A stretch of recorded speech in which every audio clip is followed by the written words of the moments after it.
हुसैन, मुझे ये बता कि ताजमहल किसने बनाया था? मिस्त्री ने।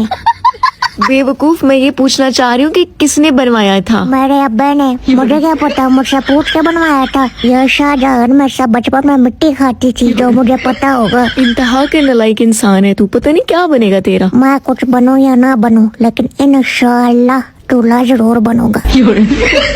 सीरियसली? रॉबेल आपी, आपको पता है कि मैं मोटरसाइकिल खरीद रहा हूँ। क्यों? ये अल्लाह ने दो टांगे तुझे किस लिए दी हैं? एक गियर बदलने के लिए, दूसरी ब्रेक लगाने के लिए।